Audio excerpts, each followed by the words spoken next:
Et ben, on va commencer déjà par les jeunes, la jeunesse, les jeunes poètes émergents. Alors, il devait être 3, il y en a une qu'on a perdu en route, je ne sais pas où elle est passée. Là, on en a quand même 2, je vais voir.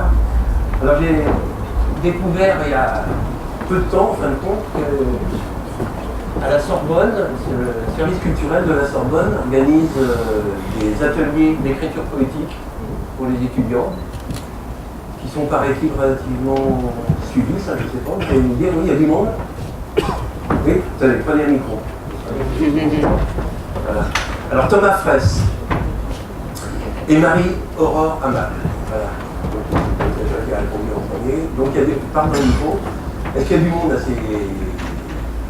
ateliers d'écriture politique de la Sorbonne? Oui, ça marche.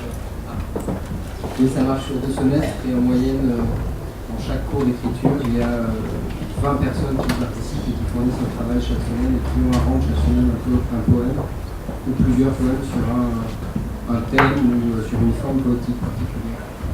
Et toi, personnellement, est-ce que tu y es allé parce que tu écrivais déjà de la poésie ou tu as participé, ça t'a amené à écrire de la poésie?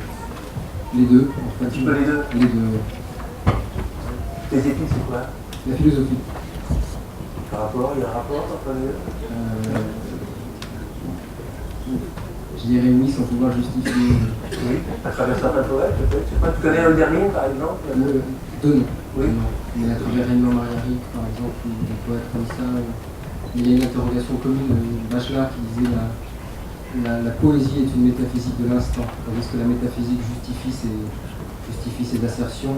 La poésie, elle arrive aux mêmes conclusions que la métaphysique. Il y a une réflexion métaphysique, mais la seule chose, c'est qu'elle ne développe pas ses thèmes en 500 pages comme les philosophes, mais en un poème, mais qui en dit parfois autant et souvent mieux. Bachelard est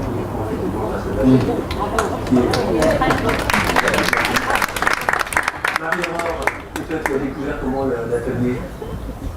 En inscrivant à la fac. En t'inscrivant à la fac, enfin tous les facs. Il y a combien d'inscrits à la fac de la Sorbonne? En fait, j'ai choisi la barricade juste pour cet atelier. Ah, pour cet atelier, tu es là. Donc tu écrivais déjà? Oui. Depuis longtemps, enfin, tout le temps. Oui, je participais à des ateliers à Poitiers, ma ville natale, avec Catherine Baptiste, si vous connaissez. D'accord, je ne connais pas. C'est des poètes? Oui, on a publié un petit peu. C'est de bons ateliers. Alors, comment, parce qu'il y a beaucoup d'étudiants bien sûr qui participent, et puis il y a une revue qui s'appelle Place de la Sorbonne. Place de la Sorbonne. En fait, c'est plus qu'une revue, parce que c'est un numéro, c'est un livre, bon livre, il y a un numéro par an, si je ne m'abuse, voilà, et qui est une sorte d'anthologie, un choix des textes qui ont été produits à l'occasion de ces ateliers poétiques. Dedans, il y a... Non. Alors, voilà. Place de la Sorbonne, c'est une revue de poésie contemporaine qui est distincte de poésie Sorbonne, poésie en Sorbonne, qui est là le recueil, qui est là l'anthologie des étudiants de la Sorbonne. On commence par Thomas, tu veux bien? Vas-y.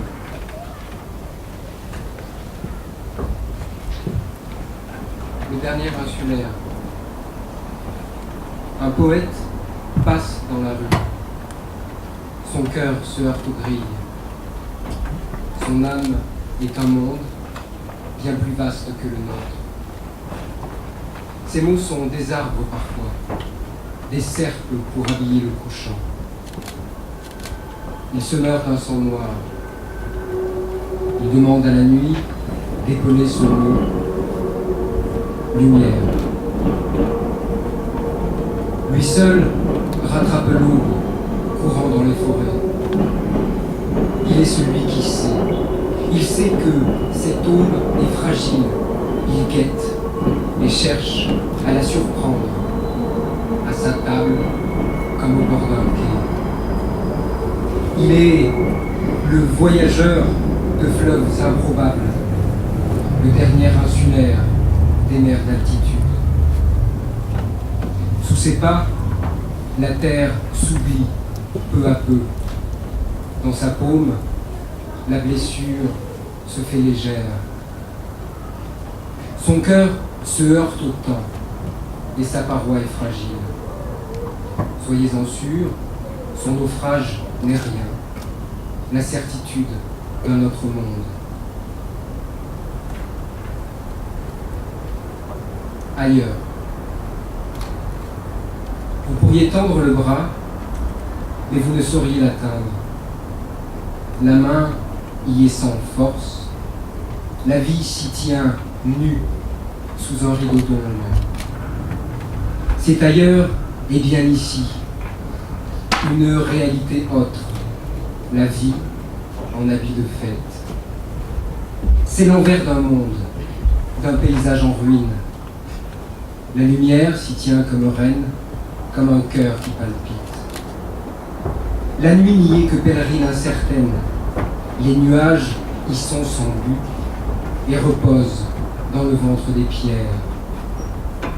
Les fleuves y sont des animaux fous, des flèches décochées à la gorge des plaines. La terre y est comme un visage, ses yeux sont les blessés d'une ultime bataille. Des montagnes sont ses joues, où les enfants grandissent jusqu'à toucher le ciel.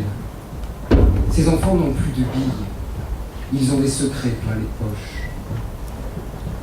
Vous pourriez tendre le bras, mais vous ne sauriez l'atteindre.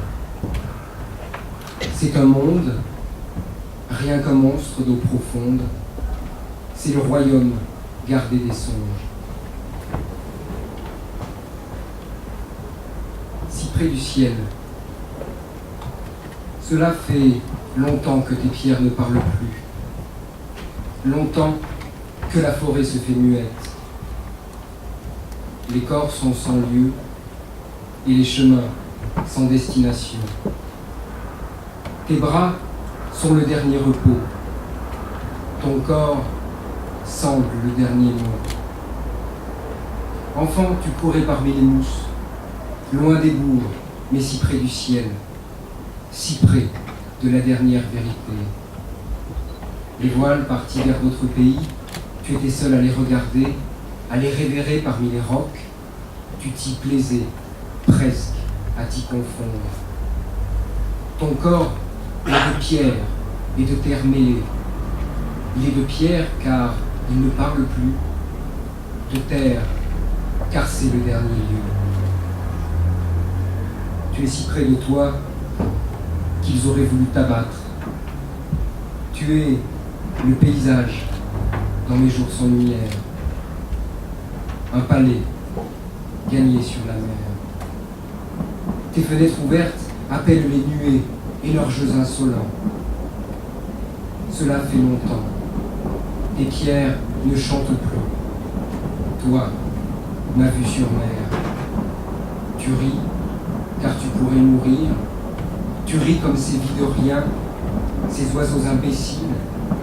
Tu es de ces oiseaux fous, perdus entre ciel et terre.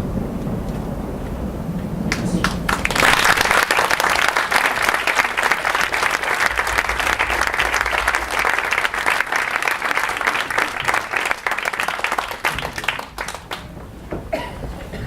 Marie-Aurore Amad, à toi. On peut tout rester. Voilà, attention.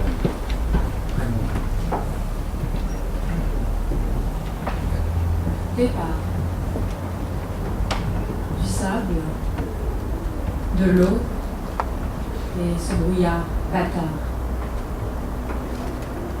Il n'y a plus d'école. Sorbonne, Panthéon, Mouffetard, hôpital. Un dernier regard au-dessus des épaules et les sentiers à battre.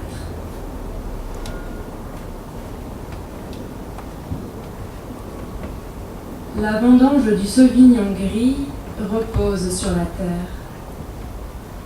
Il en faudra des pieds pour écraser les grappes. Le soleil tombe entre les rangs quand le jus coule sous la dalle. Des pommes déjà croquées, un verre de vin, mon ventre se tord. Et maintenant, ce n'est que tournesol. Vengeance du temps. C'était avant la Toussaint.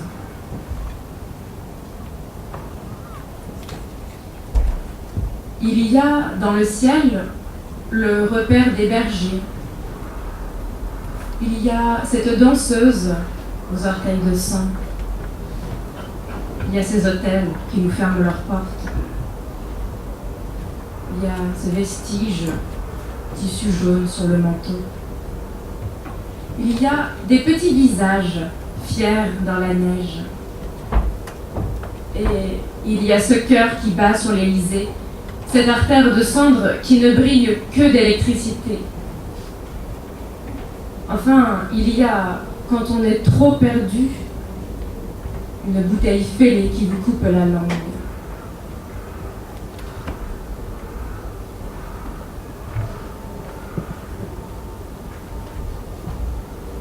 Des mots et des pierres collés en un mur. Ils supportent blanc, mon défaut de verre. Un trait de peinture raye ton crépi. Dessin noir sur blanc, par-delà les pierres. Je te rends mes armes, conclus pour mes cris, pour mes larmes, ou écrit sur la terre ce texte hors d'atteinte. Je recopierai. C'était toi, infranchissable. Et pour finir, Genèse. Au commencement, je naquis. Je dis que ma naissance soit, et ma naissance fut. Dès lors, j'ai éclairé l'univers de mes vagissements. J'ai tété les mamelles de l'étendue marine. Puis, j'ai dormi le temps de la princesse. Au réveil, j'avais faim. Je fais pâlir les fleurs, mûrir les fruits, brunir les hommes. Mais j'avais encore feu. J'ai explosé les cieux du 14 juillet. J'ai brûlé la mer morte. J'ai ébloui Nagasaki. Et j'avais encore feu. Alors, j'ai fumé des comètes. J'ai braisé la nuit. J'ai oragé la terre. Et je vis que cela était bon.